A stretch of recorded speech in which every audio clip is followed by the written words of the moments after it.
Hello and welcome to the Bulletin Vlog. I'm Helen McGrath, Head of Public Affairs, and I'm joined today by our Bulletin Editor, Dennis Hall. Hello, everyone. Now, it might be the summer holidays and Parliament might well be in recess, but the work never stops for the local government legal sector. Dennis, your big hitters from the Bulletin, please. Well, Helen, I've been reviewing the closing statements in the COVID inquiry that ended the other week. Robin Allen KC summed up for both the LGA and the Welsh LGA, making a number of very critical observations upon what the inquiry had heard on the issue of preparedness for the pandemic. Allen challenged Matt Hancock's evidence that the responsibility for ensuring pandemic preparedness in the social care sector formally fell to local authorities. And while he was accountable through his role as Secretary of State for Health and Social Care, Hancock said he didn't have the levers to act. Now, these submissions were made just days after damning evidence from public health officials about the lack of communication from central government. Professor Jim McManus, president of the Association of Directors of Public Health, said communication from central government had been lacking. Indeed, these key officials learned what the government was doing from TV reports. Now, we also cover the landmark Social Housing Regulation Act, which has received royal assent to become law. And this new law will strengthen powers to tackle failing landlords, and tenants living in unsafe homes will be better supported by the housing regulator. And of course, government has finally responded after much delay to the Committee on Standards in Public Life by publishing its response to 3 reports on strengthening ethics and integrity in central government. Helen. Thank you, Dennis. Now, as I mentioned, nothing coming out from Parliament until September to pay attention to. However, plenty to still occupy our minds, not covered in the Bulletin, because judgment was handed down only last Friday, is the outcome of the challenge against the London ULEZ expansion. So of generic interest from the judgment, not just those so affected, was the findings by Mr. Justice Swift on the issue of the consultation as follows. Justice Swift said that it can fairly be said that some parts of the material published for the purposes of the consultation require careful reading, and that some of the information is expressed in technical language, or at least in jargon, words or expressions that could be unfamiliar to a reader not already immersed in the subject. However, that alone, he found, is not sufficient to suggest breach of any legal standard. And further that, the councils also contend that it would have been possible to present information directly or explain matters in greater depth, and no doubt each could have been done, but Justice Swift found that those possibilities did not detract from the conclusion that the information provided was sufficient to permit sensible and intelligent response. 3 of the 5 boroughs who took the joint action have confirmed they will not appeal.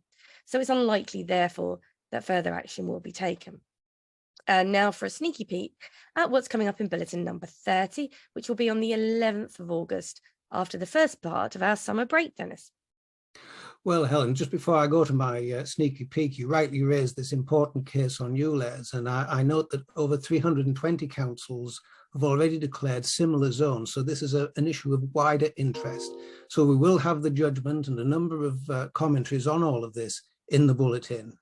But also my crystal ball tells me that Bulletin 30 will contain further guidance from the Information Commissioner's Office on how to respond to those common but difficult situations that local authorities face when dealing with personal data issues. And you'll remember you yourself have covered a number of cases. I think the last one was Croydon, where there have been a number of breaches on matters of this kind.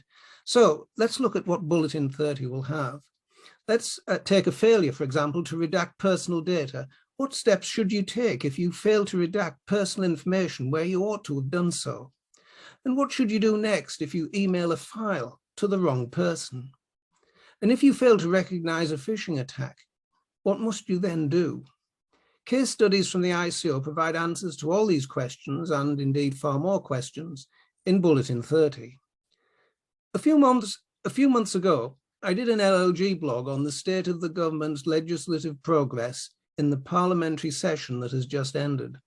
Well, government has made some progress with its plans since then, but it is looking now highly likely that some government legislation will have to be dropped because they've run out of time, according to the Hansard Society.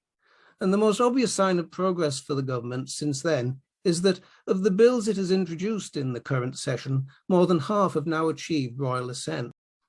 But the government has effectively accepted that a significant share of the remaining bills will not pass in the next parliamentary session, either by never introducing them, dropping them, or carrying them over for passage next year. Helen. Well, I can see that that's probably going to affect our campaigns in respect of pushing forward legislation for statutory protection for monitoring officers. And, well, obviously, we've got remote meeting provision tabled in the Levelling Up Bill, but what Parliament will make of that is another matter. Indeed. But then I suppose much depends on how desperate they are to push the Levelling Up Bill across the line. So let's see. Now, whilst training is taking a break for the summer, our LLG national lead meetings certainly are not. We won't want to leave you all alone through the months of summer. So you can register for our junior national lead meeting on the 1st of August, our planning national lead meeting on the 10th, and our adult social care national lead meeting on the 17th, or why not attend all three and broaden your horizons. Those events are, of course, free for full members to attend. Dennis and I are taking a summer break, and we'll be back with the bulletin on the 11th of August with a podcast and vlog going out on the 24th of August. So until then, it's goodbye from me. And from me too. Enjoy your summer.